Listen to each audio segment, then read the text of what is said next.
MGR TV நேயர்களுக்கு அன்பு வணக்கம். நம்மோடு மூத்த அரசியல் விமர்சகர் திரு ரவீந்திரன் துரைசாமி இணைந்திருக்கிறார். வாருங்கள் அவரோடு பேசலாம். சார் வணக்கம். வணக்கம் மார்ஷல். உங்களுடைய நண்பர் விஜய் அவர்கள் களத்துக்கு வந்துட்டாரு. களத்துக்கு அவரு கள்ளக்குறிச்சியிலே வந்துட்டாருங்க. கள்ளக்குறிச்சியிலே அவர் களத்துக்கு வந்தாரு. சாராய்ச்சாவை பார்த்தாரு. நம்ம என்ன சொன்னோம்? ஆம்ஸ்ட்ராங் மர்டர் நம்ம ஏற்றுக்கொள்ளத்தக்கதில்ல. பட் கள்ளக்குறிச்சி சாராய்ச்சாவும் பொது புத்தியில் யாரும் வெறுக்கக்கூடியதுதான். ஆனால் கள்ளக்குறிச்சி சாராய்ச்சாவும் ஆம்ஸ்ட்ராங் மர்டரோ விக்கிரவாண்டியில் எந்த பாதிப்பும் ஏற்படுத்தாது நம்ம சொன்னோம். நம்ம அப்போ சொல்லும்போது நம்ம மேலே பலரும் கோவப்பட்டாங்க. ஏன்னா நம்ம ஒரு மக்கள் மத்தியில் ஒரு சிம்பதியாக இருக்கக்கூடிய ஒரு பிரச்சனைக்கு ஓட்டர்ஸ் மத்தியில் தாக்கம் இல்லைன்னு சொன்னால் கோவம் வரத்தான் செய்யும். யதார்த்தம் என்னன்னா, விஜய் கள்ளக்குறிச்சி சாராய்ச்சாவை பார்த்து பேசி அவர் ஒரு பரபரப்ப பத்திரிகைகள்லாம் தினத்தந்தி ஹெட்டிங், தினமலர் ஹெட்டிங், ஊடகங்கள் அப்படி லைவ் டெலிகாஸ்ட் இதெல்லாம் பார்த்ததும் விஜய்கிட்ட அவங்க தரப்பு என்ன சொன்னாங்க? ஜான் ஆரோக்கியசாமி அண்டு கம்பெனி என்ன சொன்னாங்க? விக்கிரவாண்டியில் போலிங் அப்படியே டவுன் ஆயிரும். இந்த சம்பவத்தை நீங்கள் பார்த்ததுல இருந்து தலைவா மக்கள் ஓட்டு போட்ட வரமாட்டான் தலைவா. திமுகவுக்கு ஓட்டு பழைய விசிக எடுத்த ஓட்டை கூட திமுக எடுக்காது. அதாவது அவங்க பணத்தை கொடுத்து கொஞ்சம் சமாளிக்க பார்ப்பாங்க. ஆனால் பாருங்க, நமக்கு 1 கோடி மெம்பர்ஸில் விக்கிரவாண்டியில் மட்டும் 50,000 பேர் இருக்கான். நோட்டா விக்கிரவாண்டியில் பெரிய அளவுக்கு போய் நோட்டாவே ஜெயித்து இந்தியாவிலே அரசியல் வரலாற்றிலே பெரிய சாதனை படைச்சிடும்னு சொன்னாங்க. அவங்க தவறா வழி நடத்தினாங்க. என்ன ஆச்சு விக்கிரவாண்டியில்? அப்போது நீங்கள் கள்ளக்குறிச்சி சாராய் சாவுக்கு போய் விக்கிரவாண்டியில் உதயநிதி ஸ்டாலின் களத்துக்குள்ளே நின்று கனிமொழியும் பிரச்சாரத்துக்கு வரல, கமலஹாசனும் பிரச்சாரத்துக்கு வரல, ஸ்டாலினும் பிரச்சாரத்துக்கு வரல. ஸ்டாலின் தான் மெயின். ஸ்டாலினுக்கு ஃபேஸில் தான் எல்லாருமே. அப்போது எல்லாருமே கமலஹாசன் தனி கட்சி, அவர் அதில் விட்டுறலாம். ஸோ அப்படி இருந்தும் இந்த ரிசல்ட் வருதுன்னா விஜயை தப்பாக வழி நடத்தியிருக்காங்க, தவறான ஆலோசனைகளை சொல்லியிருக்கிறாங்க. அப்போ விஜய் உண்மையை உணர்ந்திருப்பாரு. இப்பவும் அதே கூட்டம் என்ன சொல்லியிருக்குன்னா, நாம தான் கண்டஸ்ட் பண்ணலையே, அதனால அந்த ரிசல்ட்டுக்கு நமக்கு சம்பந்தம் கிடையாது. நாம கண்டஸ்ட் பண்ணனால அந்த ரிசல்ட்டுக்கு நமக்கு சம்பந்தம் கிடையாது அப்படி சொல்லிக்கிட்டு மீண்டும் ஈரோடு கிழக்கு இடைத்தேர்தல் நடக்கும்போது விஜயை பரந்தூர் கொண்டு வராங்க.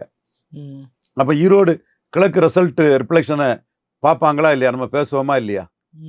அப்போ நீங்கள் ஈரோடு கிழக்கில் விஜய் இப்போ அனௌன்ஸ் பண்ணோம். ஈரோடு கிழக்கில் அவங்களுக்கு ஆன்லைன் கற்பனை மெம்பர் ஒரு 50,000 பேர் இருக்காங்கல்ல ஈரோடு கிழக்குக்குள்ள.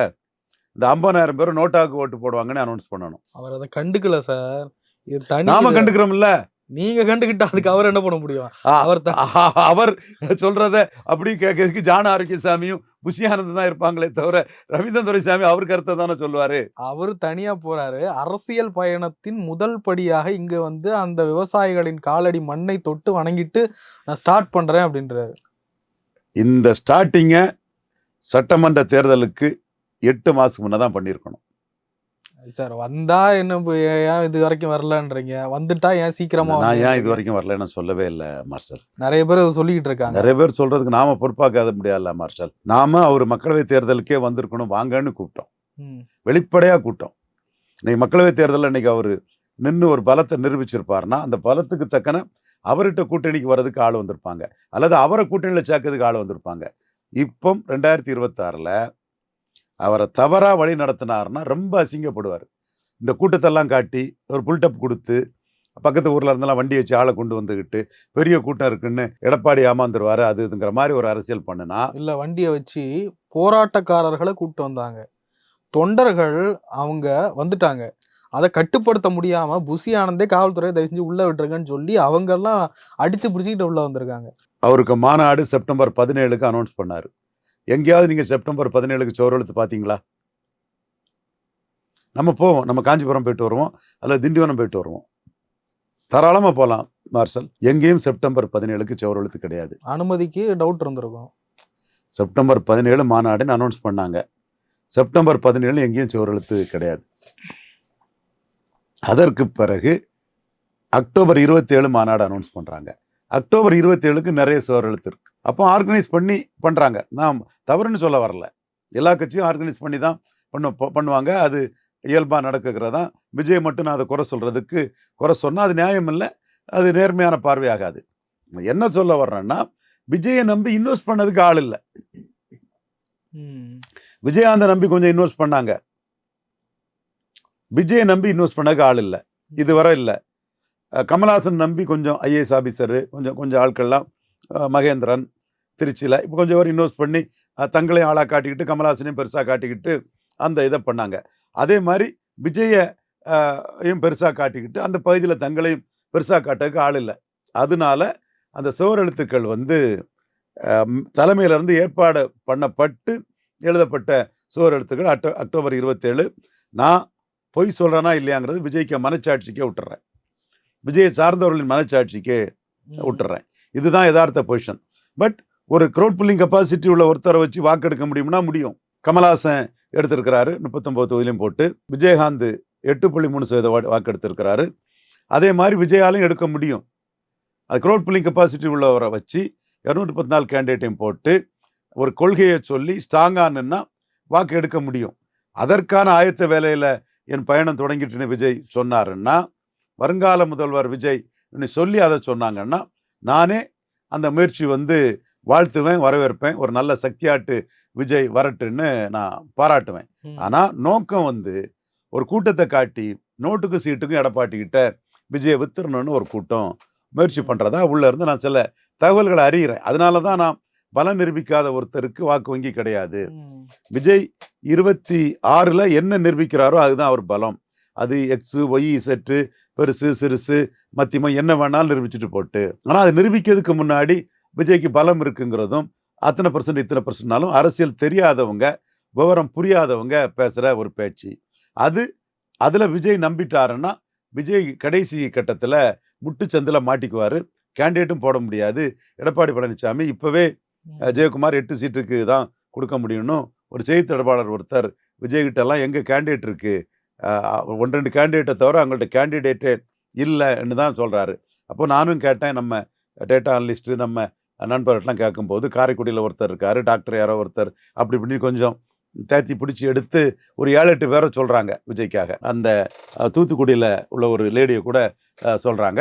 ஒரு 7-8 பேரை சொல்லி இவ்வளோ பேர் விஜய்கிட்ட கேண்டிடேட் வெயிட்டில் இருப்பாங்கன்னு சொல்கிறாப்புல. ஜெயக்குமாரும் 8 சீட்டு கொடுக்கலான்னு தான் சொல்கிறாப்புல. இந்த முடிவை விஜய் எடுத்தாருன்னா, எடப்பாடி பழனிசாமி விஜய் ஆதரிச்சாருன்னா, ஜானகி சிவாஜி ஆதரித்த மாதிரி வீரப்பன் வீரப்பனோட அந்த தூண்டுதலில் சிவாஜி சொத்தை விற்று தான் செலவழிச்சார். அன்னைக்கே 2 கோடி ரூபாய்க்குள்ள சொத்து கோடம்பாக்கத்தில் விற்றார். ஆனால் பப்ளிக்கில் என்ன கொண்டு வந்துட்டான், வீரப்பன் காசு கொடுத்து சிவாஜியை கூட்டணியில் சேர்த்துட்டான்ட்டாப்புல. ஆனால் இன்னைக்கு உள்ள மாடர்ன் பொலிட்டிக்ஸ் வந்து பணம் எப்படி விளையாடுதுன்னு எல்லாருக்குமே தெரியும். அக்குமுலேட்டிங் பவர் அமாசிங் வெல்த் தான் அன்னைக்கு மாடர்ன் பொலிட்டிக்ஸ்ன்னு ஆயாச்சு. அன்னைக்கு சிவாஜி மூப்பனார் மேலே உள்ள வீம்பில் தான் அதை பண்ணார். நீங்கள் உதயநிதி ஸ்டாலின் மேலே உள்ள வீம்பில் கூட எடப்பாடி சப்போர்ட் பண்ணால் விஜய் நோட்டுக்கும் சீட்டுக்கும் விலை போயிட்டான், காசுக்கு விலை போயிட்டான்னு எல்லாரும் விஜய் வந்து அவமானமாக பேசுவாங்க. அது என்ன ஆகி போகும்னா சினிமா மார்க்கெட்டையும் பாதிச்சிடும், அரசியல்லையும் நீங்கள் 0 ஆயிடுவீங்க. அதான் நான் விஜய் வந்து 2024 பலத்தை நிரூபிக்கலான்னு சொன்னேன். அவர் 24 வரல. சிஏ எதிர்ப்புன்னு சொன்னார். விஜய்க்கு சிஏ எதிர்ப்பை ஒரு பொருட்டாக கருதாமல் 47% வாக்க திமுக எடுத்துட்டாங்கல்ல. அப்போ அதையும் பார்க்கணும்ல. விஜய் சிஏ எதிர்ப்புன்னு களத்துக்குள்ள வந்து சொல்றாரு. நேற்று ஒரு விஷயம் கவனிச்சிங்களா? சொல்லுங்க. அவர் போறாரு, இது வரைக்கும் எவ்வளோ அரசியல் கட்சி தலைவர்கள்லாம் போய் பார்த்துட்டு வந்திருக்காங்க, நியூஸ் கூட வெளியில வரல. ஆனா நேற்று அவர் போனாருன்றவொன்னே எல்லா சேனல்ஸ்லயும் பிரேக்கிங். அது கள்ளக்கார சாராய வாக்க ஒரு பார்க்கும்போதே எல்லா சேனல்லையும் பிரேக்கிங் பண்ணாங்க. அது ஒரு பரபரப்புல இருந்துகிட்டு இருந்தது சார். அந்த முத நாள் 2வது நாள். அப்ப நீங்க ஈரோடு கிழக்குல ஈரோடு கிழக்குல 900 நீங்க ஈரோடு கிழக்குல திமுக ஓட்டு குறைஞ்சிருங்கிறீங்க. நான் குறையுதுன்னு சொல்லல. அப்ப இதுக்கு என்ன வேல்யூ இருக்கு? விஜய்க்கு ஒரு பெரிய இமேஜ் கிடைக்குதே, அவர் போனாருன்னா அது பிரேக்கிங் நியூஸ். அது கள்ளக்குறிச்சி சாராய சாவை அவர் பேசாமலே பிரேக்கிங் நியூஸா இருந்த கள்ளக்குறிச்சி சாராய சாவை பார்க்க போகும்போது அவர் பேசாமலே அது பிரேக்கிங்கா இருந்த இல்ல. விஜய் வந்து எந்த இடத்துலயும் இது வந்து ஈரோடு கிழக்கு தொகுதி இடைத்தேர்தலுக்கான முன்னோட்டமா அவரு பார்த்து செயல்பட்டதா தெரியல. எங்க ஈரோடு கிழக்கு தாங்க நிஜம். சீமானங்கனுக்கு தாங்க ஹீரோவா நிற்கிறாரு.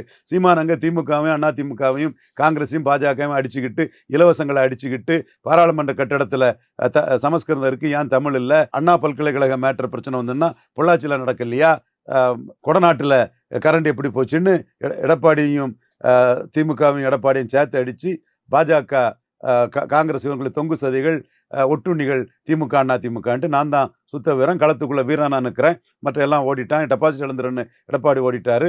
என்டிஏ அண்ணாமலை பெரிய ஹீரோவான்னு ஒரு நிற்க முடியலை, இந்தியனுக்காக மைனஸ் தான், நான் தான் நிற்கிறேன்னு களத்துக்குள்ளே நின்று பெரிய ஹீரோயிசமாக பண்ணுறாரு. இப்படி களத்துக்குள்ளே நின்று தான் 1.1 இருந்த ஒரு கமலஹாசனையை தாண்டி தினகரனை தாண்டி 8.2 வந்திருக்காருன்னா, மீண்டும் அவர் களத்துக்குள்ளே ஹீரோவாக நிற்கும் போது இங்கே ஒரு கள்ளக்குறிச்சியில் பண்ண மாதிரி இங்கே பரந்தூர்லையும் பண்ணிட்டா ஜான் ஆரோக்கியசாமி மேலே என்ன பண்ணிட முடியும்? ஒரு நாள் சீமானுக்கு புகழை மறைச்சிட்டாருன்னா களத்தில் ஹீரோவாட்டு மக்கள்கிட்ட இருந்து எழும்பி வந்த ஒரு நாள் இந்த செய்தியில் மறைச்சிட்டா மறைஞ்சு போயிடுவானா?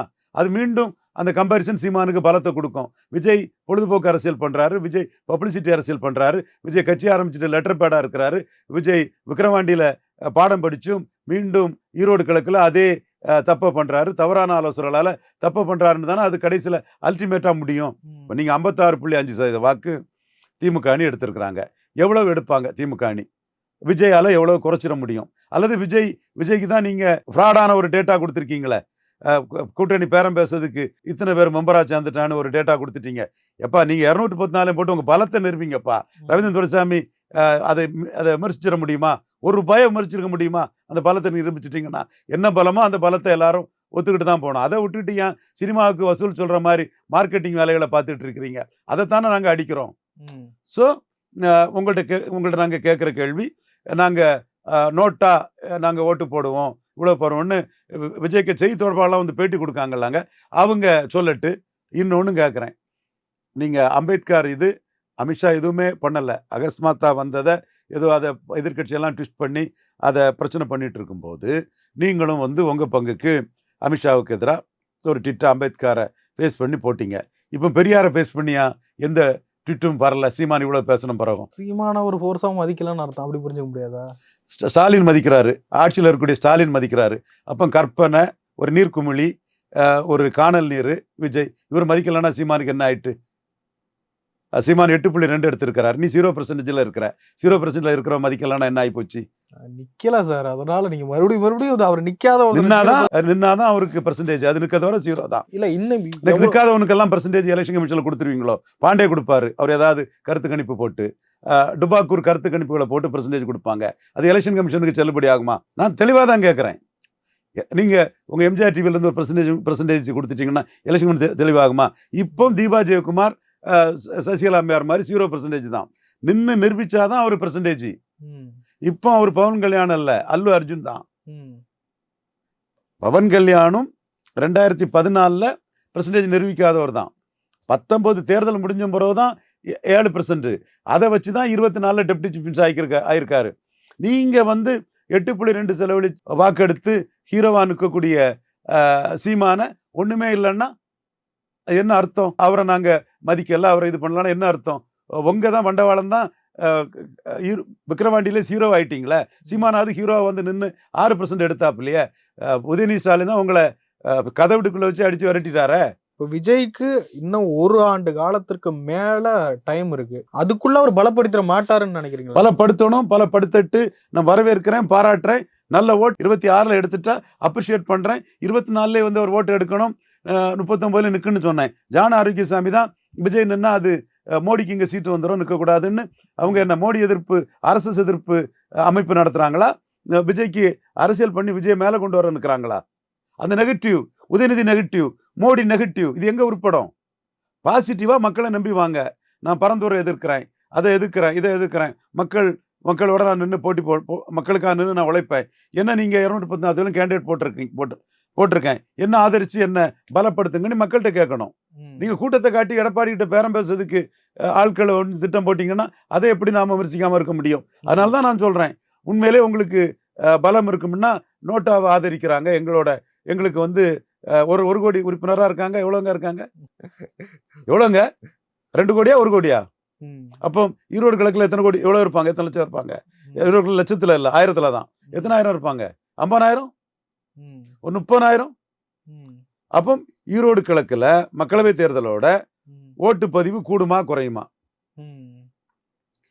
ஓட்டுப்பதிவு கூடுமா குறையுமா? கூடலாம். நோட்டாவுக்கு ஓட்டு கூடுமா குறையுமா? இவரு நின்னாவா? இவரு தான் பரந்தூர் இதுல வந்து திமுகவை அடின்னு அடிக்கிறாரு. திமுகவுக்கு திமுக எதிர்ப்பு அரசியல் தான் சூப்பரா பண்றாரு. அது நம்ம மறுக்கல, அது அவர் உரிமை. திமுக எதிர்த்து திமுக விமர்சிச்சு அதுல ஏதோ அனுகூலங்கள் இருக்குன்னா அருமையா சொல்றாரு. அது ஆளுங்கட்சி எதிர்க்குது, அவருக்கு ஜனநாயக உரிமை, கடமை. அதை அவரு சூப்பரா பண்றாரு. நான் மறுக்க வரல. கள்ளக்குறிச்சியில பண்ண மாதிரி தான் பண்ணாரு. கள்ளக்குறிச்சி மாதிரி திமுக அங்க ஆகுமா? அல்லது இவரு கள்ளக்குறிச்சி மேல நம்ம ஒண்ணுமே சொல்லாம விட்டுட்டோம். அதனால நம்ம தொண்டர்களே நீங்க வாக்களிக்காம இருக்காதீங்க. பூத்துக்கு போங்க. நோட்டாவுக்கு போடுங்க. நோட்டா சார் இவரே அதை ஃபோக்கஸ் பண்றாரான்னு தெரியலங்க சார். நம்ம எப்படி ஒரு முன்முடிவுக்கு வர முடியும்? அந்த மெம்பர்ஷிப்பே போலிங்கிறீங்க அப்படித்தானே? வாங்க வாங்க அந்த மெம்பர்ஷிப் சொல்றது போலிங்கிறீங்க. மெம்பர்ஷிப் இருக்கலாங்க. அது ஓட்டு இல்லைங்க. அதைத்தான் நான் சொல்ல வரேன். மெம்பர்ஷிப் சேர்ந்திருக்கலாம், கூட்டம் வரலாம், அதெல்லாம் வாக்கு இல்லைங்க. சீமான் 8.2 4வது தடவை நிரூபிச்சு அங்கீகாரம் பெற்றிருக்காருலாங்க. இதுதான் வாக்கு. அந்த மாதிரி ஒரு வாக்கை விஜய் 2026ல நிரூபிக்கிறதுக்கு 234 போடணும்னு தான் நான் சொல்றேன். நீங்க சொல்றது மாதிரி கூட்டணி ஆட்சி, விஜய் தலைமையில கூட்டணி கட்சின்னா, விஜய் கூட்டணி ஆட்சி ஆஃபர் கொடுத்துட்டாருன்னு எத்தனை பேர் கூமுட்டத்தனமா பேசினாங்க? எத்தனை கூமுட்டைங்க? யாராவது விஜய் கூட்டணிக்கு வருவாங்களான்னு நான் கேட்டேன். இதுவரை யாராவது வந்திருக்காங்களா சார்? இதுவரை யாராவது வந்துட்டாங்களா சார்? திமுக கூட்டணி ஆட்சி கொடுக்கலையாம், அதுக்காக விஜய் கூட்டணி ஆட்சி சொல்றாருன்னு எத்தனை பேர் அரசியல் தெரியாம புரியாம, பலம் நிரூபிக்காத ஒருத்தர் கூட யாரும் கூட்டணிக்கு வரமாட்டாங்கிறத புரியாம பேசினாங்க. பழக்கருப்பையா பேசினாரா நண்பர்? தெரியல. சீமான் தான் சொன்னாப்புல. கேப்டன் விஜயகாந்த் 10% எடுத்தாரு, 8% எடுத்தாரு, 6% எடுத்தாரு. வாக்கு எடுத்தவர்னால தான் அவருடைய ஒரு மக்கள் கூட்டணி அமைஞ்சு. பலம் நிரூபிக்காத உங்க தலைமையில கூட்டணி அமையாதுன்னு சீமான் சொன்னாரு. இன்னைக்கு அண்ணாமலை அன்புருடு விஜயன்டாப்புல. தமிழிசை அம்மையார் கரெக்டா இப்ப விஜய் அடிச்சு இது பண்றாங்க. முன்னாடி அவங்களும் முன்னாடி உள்ள ஒரு கண்ணோட்டத்துல இருந்து கரெக்டா விஜய் என்னன்னு புரிஞ்சுக்கிட்டு இப்ப அடிச்சு பேசுறாங்க பாஜகவுல இருந்து. ஸோ விஜய்க்கு செயல்படுத்தப்பட வேண்டியது 26ல பலத்தை நிரூபிக்கணும். அதுக்கு நீங்க பரந்தூர் போங்க, இது கூடங்குளம் போங்க, மீனவர் பிரச்சனையை கையில் எடுங்க, எல்லா பிரச்சனையும் கையில் எடுங்க, உழைங்க, மக்களை சந்திங்க, இது பண்ணுங்க. அதை நம்ம வரவேற்கிறோம், பாராட்டுறோம். நீங்க இந்த புல்டப் பண்ணி ஒரு சீட்டை எடப்பாடிட்ட வாங்க போகலான்னு நினைச்சா அது இல்ல. சில பேர் இந்த ஒரு கணக்கு சொல்றாங்களே, அதை நீங்க நம்புறீங்களா? விஜய் தனியா நின்னாருன்னா ஆட்சியை பிடிக்க முடியாம வேணாலும் இருக்கலாம், யாருமே ஆட்சிக்கு வராம தடுக்க முடியும். இல்ல, அதுதான் அவர் செய்ய வேண்டியது. அது சிறுசா பெருசா மீடியமாங்கிறது கத்திரிக்காய் முத்தனா சந்தைக்கு போகும், மக்கள் மத்தியில் தெரிஞ்சு போகும். அதைத்தான் நம்ம சொல்றோம். அது என்னன்னு தெரியாத வரை விஜய் இன்னைக்கு 0%.